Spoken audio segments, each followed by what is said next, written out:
सुना था तुम परम ज्ञानी हो बुद्ध। जान के आश्चर्य हुआ कि कांटा तुम्हें भी चुभता है। अब तो गली गली ये बात ना उठेगी कि तुम तो कोई पहुंचे हुए महात्मा हो। ये कांटे हमने बिछाए हैं। इस गांव में तुम्हारा स्वागत नहीं। हर दिन अनाज भिक्षा में मांग कर ले जाते हैं। चलो चलो, दूसरे गांव का रास्ता लो। मेरा आप लोगों से अनुरोध है कि मुझे अपने गांव में भिक्षाटन करने दें।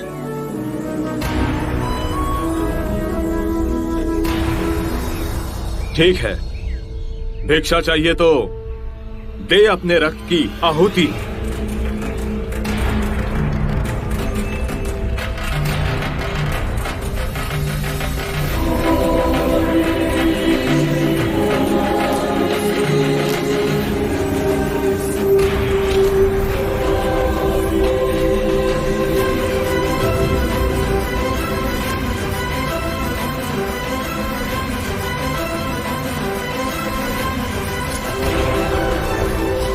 सुमित, रास्ता बुहारा तो इस गांव से तेरा दाना पानी उठ जाएगा।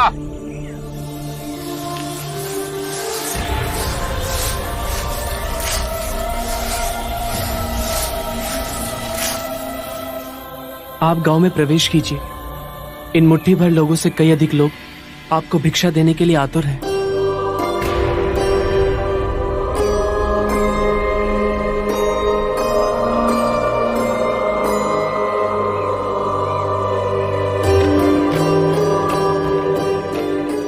आप मुझे ना छूएं। हाँ? नहीं तो मेरी छाया भी पड़ी आप दूषित हो जाएंगे। क्यों दूषित हो जाऊंगा मैं? तुम भी हम सभी की तरह मनुष्य ही हो, और एक मनुष्य का स्पर्श दूसरे मनुष्य को कैसे दूषित कर सकता है? केवल लालच, घृणा, मोह, तृष्णा, हम ही मनुष्य को दूषित करते हैं। और तुम जैसा मनुष्य जिसमें इतना प्यार भरा हो, वो केवल दूसरों को सुख ही दे सकता है, दुख नहीं। कैसे महात्मा हो तुम? तुम्हें तो जाति वर्ण का ज्ञान भी नहीं है। चोला पहने कोई सन्यासी नहीं होता। अरे पाखंडी हो तुम, पाखंडी। जो मानव से उसकी मानवता को छीनता है, पाखंडी वो होता है।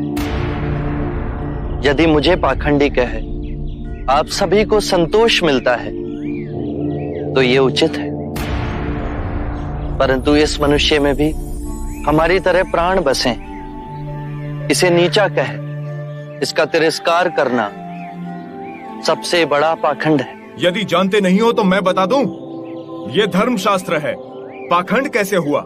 जिस मिट्टी से सारी मानवता का सृजन हुआ उसी से इसका भी हुआ। मानव और मानव में भेद कर आप सृजनकर्ता पर कीचड़ उछाल रहे हैं। यदि हम आकाश में कीचड़ उछालेंगे तो आकाश तो ऊंचा ही रहेगा, परंतु कीचड़ वापस हमारे ऊपर ही गिरेगा।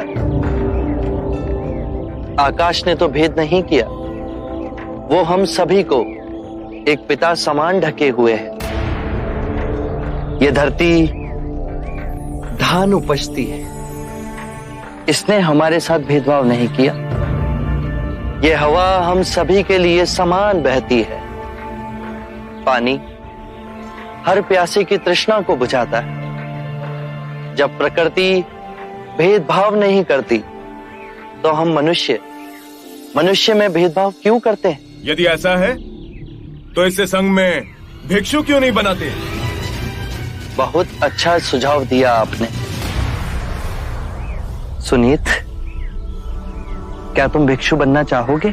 मैं अछूत, आप जैसे महात्मा का भिक्षु मैं इस योग्य नहीं हूं। जो मनुष्य दूसरे मनुष्य की पीड़ा को देख व्यथित हो जाए,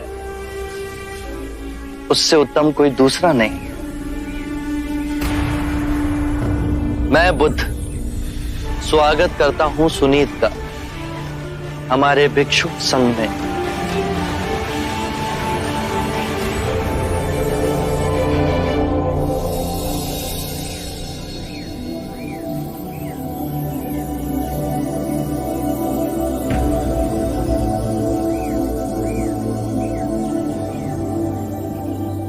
सारा जीवन किसी ने दया के दो शब्द ना कहे मुझसे, और आज इतनी करुणा बरसी है।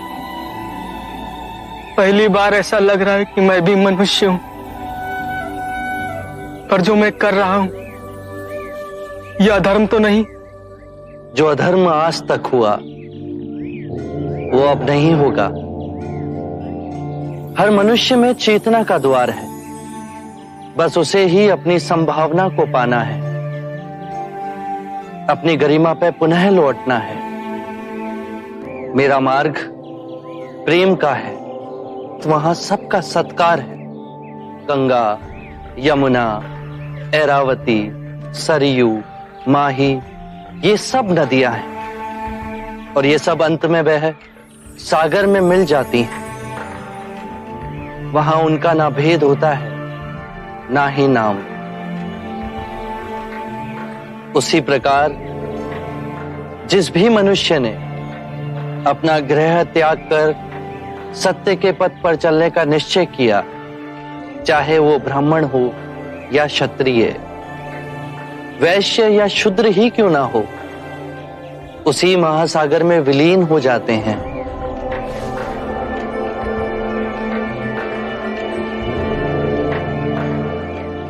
हर मनुष्य के अश्रुओं में नमक होता है, उसके लहू का रंग लाल होता है।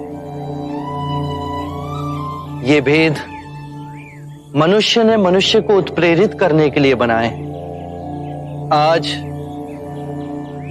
मैं इन भेदों को काटता हूं। आज सुनीत को दीक्षा देना क्रांतिकारी होगा।